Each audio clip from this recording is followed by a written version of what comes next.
जय श्री राधा कृष्ण भगवान जी की, जय श्री गौरी शंकर भगवान जी की, जय श्री शिव महापुराण की। मंदिर श्री बंसी वाले महात्मा यूट्यूब चैनल की ओर से हम आप सभी भक्तों का हार्दिक अभिनंदन करते हैं। आज हम आपको सुनाने जा रहे हैं श्री शिव महापुराण के पहले खंड के 15वें अध्याय की बड़ी सुंदर बड़ी पावन कथा। इस कथा को आप सुनेंगे तो आपका मन भगवान शिव शंकर भोलेनाथ जी के चरणों में लग जाएगा। आज के इस अध्याय का नाम है गुण निधि की कथा। वैसे भी श्रावण मास का पावन समय चल रहा है। इस श्रावण मास में भगवान शिव शंकर भोलेनाथ जी की प्रसन्नता प्राप्त करने के लिए अगर भक्त श्री शिव महापुराण की कथा को सुनते हैं या उसको पढ़ते हैं तो भक्तों के ऊपर भगवान शिव की सदा कृपा बनी रहती है। तो श्री शिव महापुराण के पहले खंड के 15वें अध्याय की कथा इस प्रकार है। श्री सूत जी महाराज शौनक आदि ऋषियों से कहने लगे हैं कि हे ऋषियों, ब्रह्मा जी के वचन सुनकर देवऋषि नारद जी अत्यंत प्रसन्न होकर प्रेम और सुख रूपी समुद्र में गोते लगाने लगे हैं।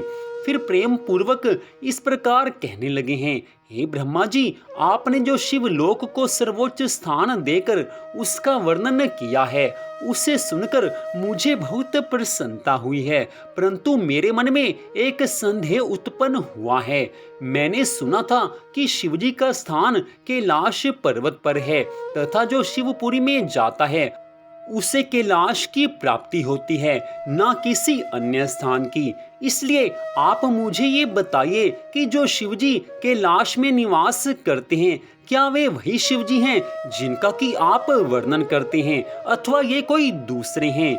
नारद जी का यह प्रश्न सुनकर ब्रह्मा जी कहने लगे हैं, हे देवऋषि नारद जी, अब मैं आपसे सब कथा विस्तार पूर्वक बताता हूँ। आप इसको श्रद्धा भावना से सुने, क्योंकि श्रद्धा भावना से कथा सुनेंगे तभी उसका पूरा फल मिलता है, तभी ज्ञान भी मिलता है। श्रद्धा होगी तो भगवान की प्रसन्नता भी मिलेगी। हे देवऋषि नारद जी, जो परम ब्रह्म सगुण रूप भगवान शंकर हैं और जो उनकी इच्छा से शक्ति द्वारा शिवानी हुई है, वही ब्रह्मा शिव अपनी शक्ति द्वारा संसार की सृष्टि करते हैं। मैं उनके लोक काशी, ब्रह्मपुर तथा आनंद वन का वर्णन कर चुका हूँ। अब अपनी शंका का समाधान सुनो। जब मैं शिवजी की आज्ञा के अनुसार सृष्टि उत्पन्न कर चुका तब मैंने उन महाप्रभु से प्रार्थना की थी कि हे प्रभु, अब आप भी सगुण रूप अंगीकार करके आइए। यह सुनकर भगवान शिव शंकर भोलेनाथ जी महाराज ने कहा है, हे ब्रह्मा जी, हम नियत समय पर अवश्य ही आएंगे। जिस प्रकार तुम हमारे नाम आदि देखते हो तथा जैसे हम हैं वह सब अपने अवतार में प्रकट करेंगे। हे देवऋषि नारद जी, इतने वचन सुनाकर भगवान शिव शंकर भोलेनाथ वहां से अंतर ध्यान हुए हैं।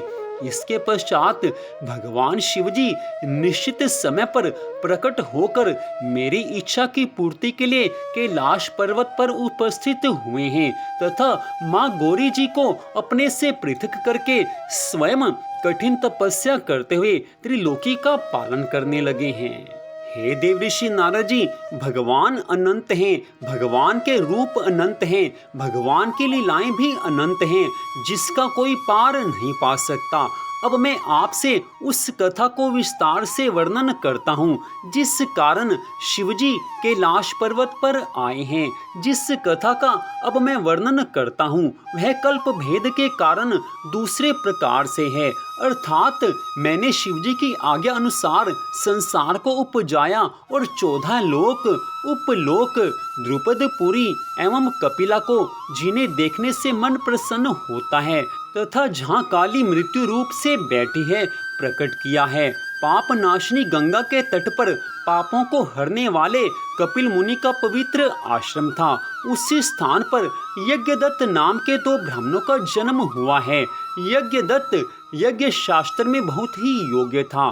उसको वहाँ के राजा ने बहुत सा धन दिया है। वह वाग्मी, शुद्ध हृदय, शीलवान, वेदों में निपुण, परम उपकारी, उदार तथा शिवजी का परम भक्त था। उसकी स्त्री अत्यंत पवित्र, पतिव्रता, गृह कार्य में निपुण तथा अच्छे कार्यों को करने वाली थी। उसका मन सदा भगवान की भक्ति में लगा रहता था। सदा धर्म कार्य में उसका समय बीतता था। कुछ समय पश्चात उसके एक पुत्र उत्पन्न हुआ है। उसका नाम उन्होंने गुण निधि रखा है। गुण निधि ने थोड़े ही दिन में अनेक विद्याएं सीख ली, परंतु कुछ दिनों के पश्चात वह कुल की रीति छोड़कर बुरी नीति पर चलने लगा। उसने बुरे मनुष्यों की संगति की है। उसी के फल स्वरूप उसकी बुद्धि भ्रष्ट हो गई, क्योंकि अच्छे और बुरे कर्मों पर संगति का प्रभाव अवश्य पड़ता है।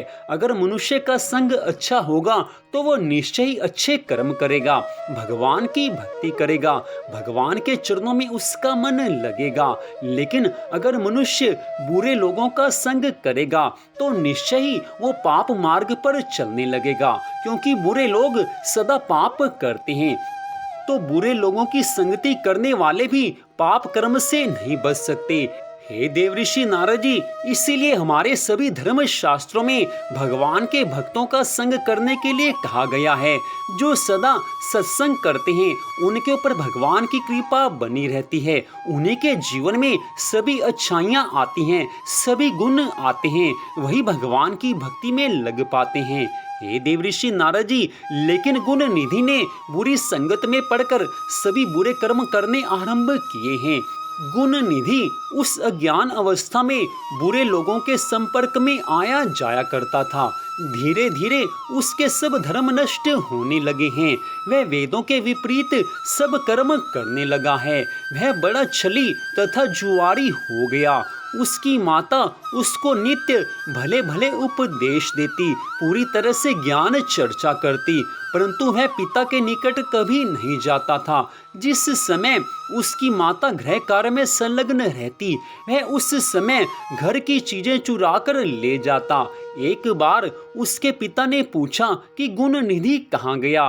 तब माता ने उत्तर दिया है कि वह स्नान, पूजन तथा भोजन आदि से निवृत्त होकर अपने मित्र विद्यार्थियों के साथ पाठशाला चला गया है। इस प्रकार उसकी माता ने उसके पिता से उसके अवगुण को छिपाया है। हे देवऋषि नारद जी, यही उसने बुरा कर्म किया है। अगर उसकी माता सब कुछ सच सच बता देती तो आगे चलकर उसको दुखी न होना पड़ता।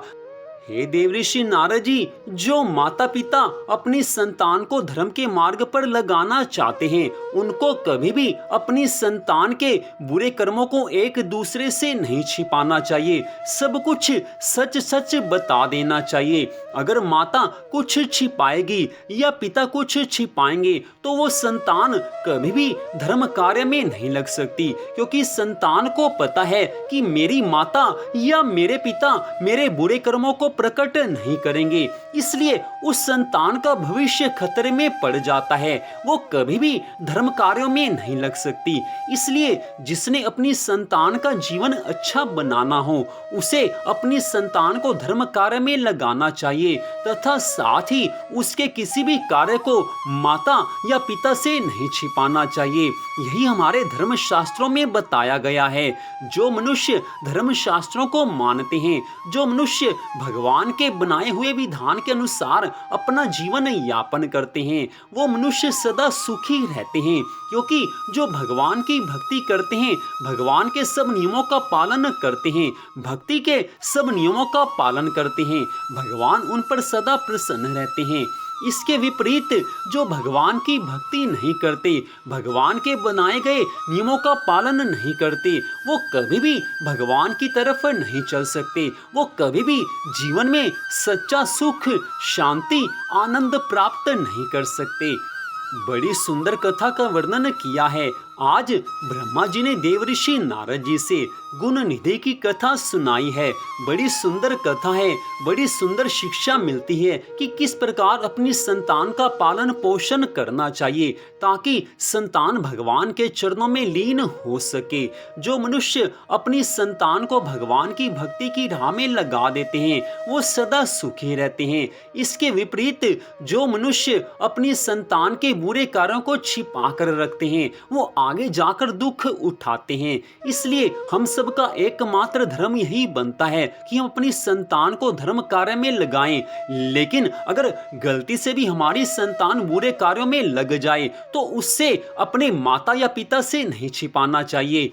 अपनी संतान से लाड प्यार अच्छी बात है, संतान से प्यार करना बड़ी अच्छी बात है, लेकिन संतान का भविष्य अगर अच्छा बनाना है तो लाड प्यार के साथ साथ उसके जीवन की रक्षा का दायित्व भी माता पिता के ऊपर होता है। वो बुरे कर्मों में ना लगे, ये दायित्व भी माता पिता के ऊपर होता है। इसलिए सब कुछ ध्यान में रखते हुए उतना ही प्यार संतान के साथ करना चाहिए जितना आवश्यक है। प्यार के समय प्यार, लेकिन जहां पर संतान के भविष्य की बात आ जाए तो वहां पर थोड़ी सख्ती भी दिखानी चाहिए, क्योंकि अगर संतान को माता पिता का डर रहेगा तो उसको पाप कर्मों में लगने की आदत नहीं पड़ेगी। लेकिन जहां पर माता पिता का डर नहीं होता वहां पर संतान अवश्य ही पाप कर्मों में लग जाती है। इसलिए सबको अपने धर्म का पालन करते हुए अपनी संतान के साथ प्यार भी करना चाहिए, लेकिन समय समय पर उसका भविष्य अच्छा बनाने के लिए डांटना भी आवश्यक होता है। क्योंकि अगर भविष्य अच्छा संतान का हमने बनाना है तो सब कुछ सोच समझकर हमें करना होगा। यही आज की इस कथा में बताया गया है। तो मंदिर बंसी वाले महात्मा यूट्यूब चैनल की ओर से श्री श्री महापुराण के पहले खंड के 15वें अध्याय की कथा को आपने सुना। आप सबका हार्दिक धन्यवाद।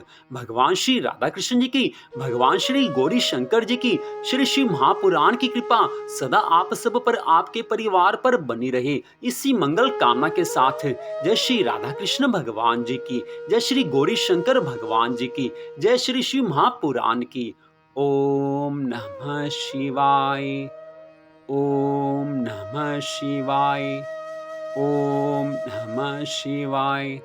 जय जय श्री राधे, जय जय श्री राधे, जय जय श्री राधे श्याम।